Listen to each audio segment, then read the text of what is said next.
앞서 제가 이제 오늘 현대차주총이 이슈다라고 말씀드렸는데 현대차주총에 저희 취재기자가 나가 있습니다. 취재기자 연결해서 주총 얘기를 좀 듣겠습니다. 송민아 기자 나와 있습니까? 네, 저는 지금 현대차 주주총회가 열리고 있는 사옥 앞에 양재사옥 앞에 나와 있습니다. 네, 오늘 주총데이를 맞아서 기업들이 주주총회에 많이 왔을 것 같은데 현재 주총 분위기 좀 얘기 좀 해주세요. 현장 분위기. 네, 지금 보시는 것처럼 지금 저희가 외부에서 이렇게 좀 촬영을 진행하고 있습니다. 코로나 상황으로 인해서 실제 안으로 들어가서 저희가 카메라로 촬영하진 못하는 상황이기 때문인데요. 개인적으로 들어가서 한번 내부 상황을 보니까 9시를 전후로 해서 주주분들이 한 수십여 명이 차례대로 입장하는 모습을 볼 수가 있었습니다. 쌀쌀한 날씨지만 그래도 이렇게 한 분 한 분 찾아주시는 모습이었고 다소 차분한 모습으로 입장하는 것을 알 수가 있었습니다. 네, 최근에 이제 현대차 주가가 그렇게 좋지는 않지 않습니까? 주주들 분위기도 좀 있을 것 같은데 오늘 민감한 이슈랑 전체적으로 좀 정리를 부탁드릴게요. 네, 오늘 가장 중요하게 좀 살펴볼 부분이 이제 3년의 임기를 마친 사내이사 임기를 마친 정의선 현대차그룹 회장의 재선임 여부였습니다. 정 회장의 사내이사 재선임은 큰 반대 없이 안건이 의결이 됐습니다. 연구개발본부장인 박정국 사장과 또 국내 생산 담당자인 이동석 부사장은 신규 사내이사로 선임이 됐습니다. 박정국 사장과 이동석 부사장은 각각 알버트 비어만 전 사장과 하원태 국내 생산 담당 겸 울산 공장장의 새로운 후임으로 자리하게 됐습니다. 사회이사로는 임기가 마무리된 윤치원 전 UBS그룹 자산관리부문 부회장과 이상승 서울대 경제학부 교수, 또 오유진 전 캐피탈그룹 인터내셔널 파트너가 재선임에 성공했습니다. 이 밖에 주총에서는 제54기 재무제표 승인과 또 이사 보수 한도 승인이 원안대로 처리가 되면서 정 회장을 중심으로 하는 새로운 그 진영이 꾸려지게 됐습니다. 네, 송 기자, 최근에 현대차도 개인 주주들의 비율이 굉장히 높아졌는데 많은 기업들이 주주들을 챙기기 위한 주주 배려책을 내놓고 있거든요. 이번에 현대차도 그런 게 좀 있을까요? 네, 그렇습니다. 현대차 같은 경우에도 지금 소액 주주가 지난해 처음으로 이제 100만 명을 넘으면서 굉장히 크게 늘어나는 모습을 보였습니다. 그러면서 현대차는 주총에 앞서서 온라인 IR을 진행을 했는데요. 이 온라인 IR을 통해서 이런 주주들이 궁금한 사항들을 올리고 글을 올려놓으면 거기에 현대차 관계자들이 적극적으로 이제 답변을 하고 해명을 하는 모습을 볼 수가 있었습니다. 최근에 이런 주주들이 많이 늘어나면서 그런 적극적인 모습을 보인 걸 수도 있지만 실제적으로 지금 이 현대차의 주가가 굉장히 지지부진한 상황이다 보니까 어떻게 보면은 이 주주들의 그 성난 민심을 좀 달래고자 하는 그런 의도가 있었지 않았나라고 풀이가 되기도 합니다. 지금까지 현대차 사옥에서 한국경제TV 송민아입니다. 네, 현대차 주총 분위기까지 좀 봤습니다. 나중에 주총 결과는 아마 기사들로 많이 나올 테니까 저희가 또 확인을 해보도록 하겠습니다. 어쨌든 국내에서 완성차 업체들이 차지하는 비중이 워낙 많기 때문에 완성차들이 또 가줘야 증시도 갈 수 있는 상황이죠. 전기차와 관련된 여러 가지 전략들 오늘 주총에서 확인할 수 있는 자리이기를 바라겠습니다. 그러면 현대차와 관련된 얘기를 저희 박소영 캐스터하고 함께 정리를 좀 해보도록 하겠습니다. 박소영 캐스터. 네, 현대차 주주총회 소식에 이어서 최근 나온 리포트들 살펴보겠습니다. 먼저 지난 3월 2일 열린 인베스터데이에서 중장기 목표를 발표했습니다. 글로벌 전기차 판매 2026년에는 84만 대를, 2030년에는 187만 대를 달성하겠다며 기존 목표치보다 상향 조정했는데요. 이를 두고 이 DB금융투자와 IB투자증권에서는 이러한 포부는 매우 긍정적이나 배터리 조달 방안이나 현지 생산 캐파 증설 등 구체적인 계획이 없는 점은 아쉽다고 평가하고 있습니다. 그렇지만 러시아의 영향이 적고 반도체 쇼티지 현상의 개선도 나타나고 있으므로 목표가는 28만 원, 30만 원 유지하겠다고 밝혔습니다.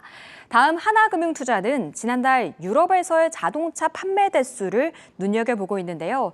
이 반도체 공급 부족이 이어지면서 역대 2월 중에는 가장 낮은 판매량을 기록했지만 타 유럽이나 미국 업체들보다는 양호했다는 점에 집중했습니다. 그렇다고 외부 이슈들에 받는 영향이 비교적 적고 또 전기차 전용 모델 투입 등과 같은 신차 효과도 있어 유럽 시장 내 점유율 상승세는 유지될 것으로 예상한다고 분석하고 있습니다. 이어서 현대차의 주가 흐름도 살펴보겠습니다. 지난주 16만 원 선에서 바닥을 다지고 우상향 시도를 하고 있습니다. 이번 주 화요일 외국인과 기관의 강한 순매수가 들어오면서 이 대형 수급도 들어올 수 있을까라는 기대감을 갖게 하는데요. 이어서 염정 팀장님께 좀 질문을 하고 싶은데 현대차 오늘은 좀 빨간불을 켜내고 있는데 20만 원은 언제쯤 뚫어낼 수 있을 거라고 보시나요? 언제쯤이라는 질문 참 어렵습니다. 네. 네, 현대차 주가 일단은 오늘 반등에 오늘뿐 아니고 최근에 반등에 좀 성공한 부분은 일단 글로벌 전기차 업체가 일제히 다 반등을 하고요. 뭐 테슬라의 주가 어느 정도는 좀 동행성을 가지고 있는데 일단은 저는 뭐 현대차 주가에 대한 부분을 또 여러 가지 중에서 이제 전기차에 대한 연기차에 대한 비중이 빠르게 지금 좀 확대되지 못하고 있다는 좀 아쉬움이 있고요. 지금 앞서 말씀드린 대로 이제 철강 가격 인상에 대한 부분이 있습니다. 자동차 강판에 대한 인상을 이번에 이제 자동차 업계 철강업체가 같이 인상에 대한 부분을 논의를 하는데 협의가 좀처럼 이루어지지 않는 것은 철강 업체에서는 철강석에 대한 여러 가지 원재료에 대한 급등으로 인해서 지금 뭐 톤당 뭐 20만 원 정도까지도 인상을 하겠다라고 하고 있지만 그 괴리가 자동차 업체의 괴리의 감이 좀 큰 것 같다라는 생각이 들고요. 그렇게 된다면 결국은 지금 뭐 중형차 기준으로 이제 철강이 약 한 900km 정도가 쓰인다고 하는데 그렇게 되면 결국은 또 자동차값 인상으로 이어질 부분이 있습니다. 네. 이런 부분이 좀 민감하게 이제 자동차 업계에는 좀 이어질 수 있을 거다라고 생각을 하고요.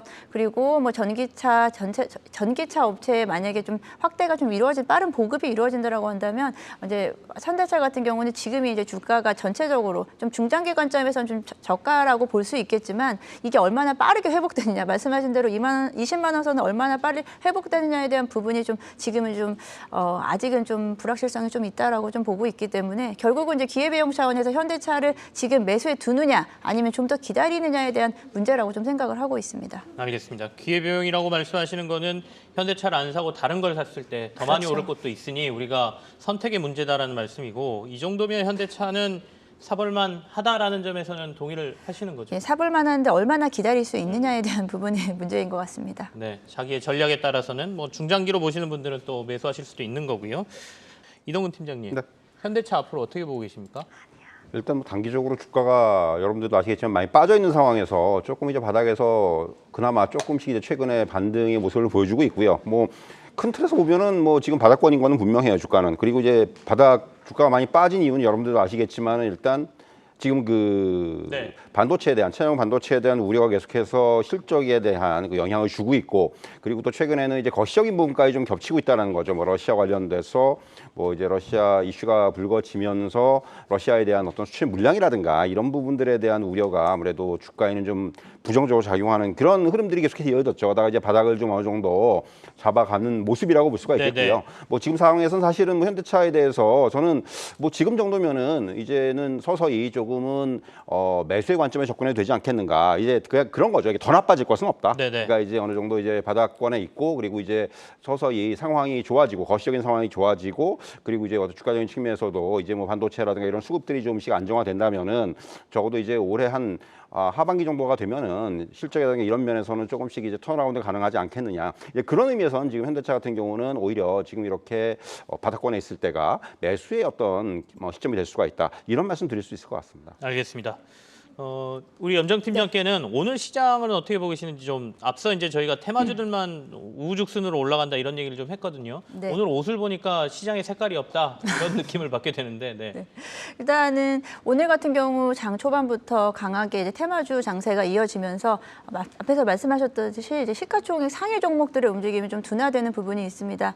여기에 뭐 지난 뭐 며칠간 코스피 지수가 그래도 2,700선 회복하면서 일정 부분은 좀 어제 같은 경우 좀 차익 실현 매물도 좀 있었고요. 개인들의 차익 실현 매물도 있었고 뭐 이제 미국 증시도 마찬가지로 어제 좀 하락세가 이어졌는데 다시 한번 또 이제 국제 유가가 급등을 하면서 다시 또 인플레이션에 대한 우려로 인해서 관련주들의 움직임만 이어지고 시장은 아직도 좀 일단 방향성은 타긴 탔습니다만 그 속도라든지 그 폭에 대해서는 아직도 조금 조심스러운 장세가 되지 않나라고 생각을 하고 있고요. 네. 여기에 뭐 이런 분위기가 좀 더 이어지지 않을까라고 생각하는 건 뭐 원자재 전반적으로 국제 유가라든지 원자재 뭐 철강 가격 인상이라든지 부분이라든지 거기에다가 뭐 그 곡물가 인상 전반적으로 인플레이션에 대한 우려가 시장을 가장 지금 짓누르고 있다라고 생각을 하고 있고요. 지금 같은 경우 사실 좀 대형주로 가야 될지 중소형주로 가야 될지 어려운 장세이기 때문에 사실 양쪽을 다 모두 다 고루 포트폴리오에 넣는 게 네네. 가장 알맞는 전략이다라고 생각하고 있습니다.